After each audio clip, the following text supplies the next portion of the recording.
In England, more than 9 million people drink more than the recommended daily limits. Only 1 in 10 men and 1 in 5 women abstained from alcoholic beverages. The lowest rate of abstinence in the European Union was Denmark, 2.1% for men and 6.1% for women. The highest rate of abstinence was Ireland, 24.5% for men and 36.3% for women.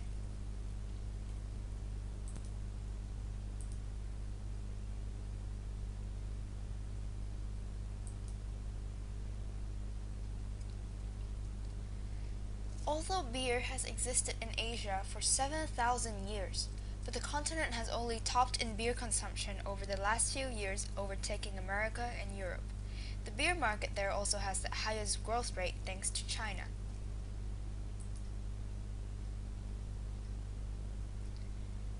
It has been noticed that in Asia, many office workers are invited to drink wine or beer with business partners, customers, and managers. Refusing to go or not pleasing these people while drinking may badly affect the chances of getting the contract signed, customers' trust, or promotion.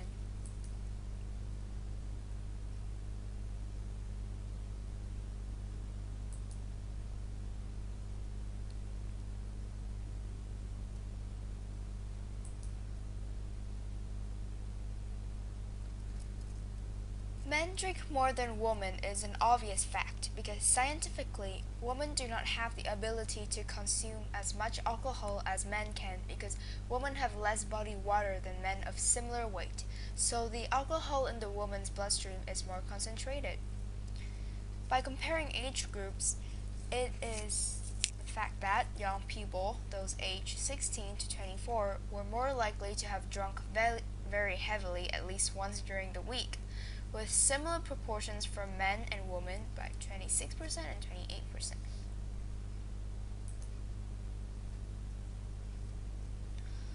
There is an evident transition in women's alcohol consumption.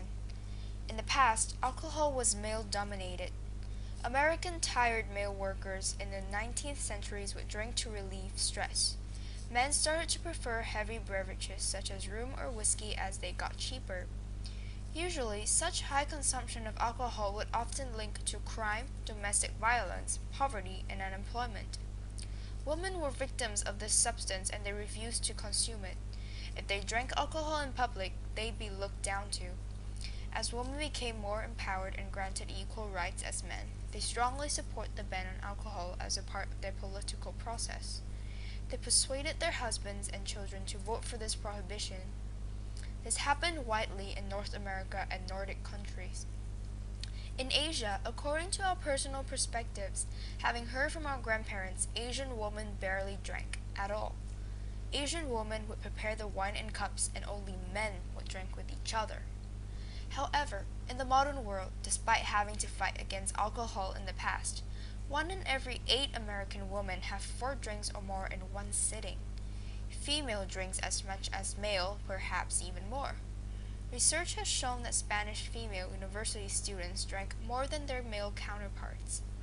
In Asia, where women couldn't drink before, are now expected to drink as Asian culture imitates Western's gender equality. In Korea, women are even fired if they cannot drink because drinking helps their male bosses to sexually harass them.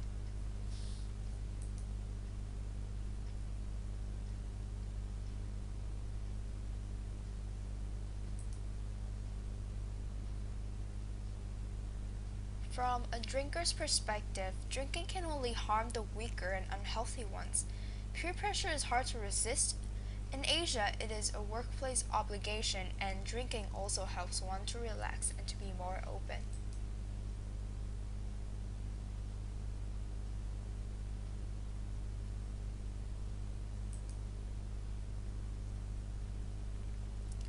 By having a glass of red wine daily can bring health benefits such as lowering the risk of cardiovascular disease, improving libido, preventing against common cold, decrease chances of developing dementia, reduce the risk of gallstones, and lower chance of diabetes.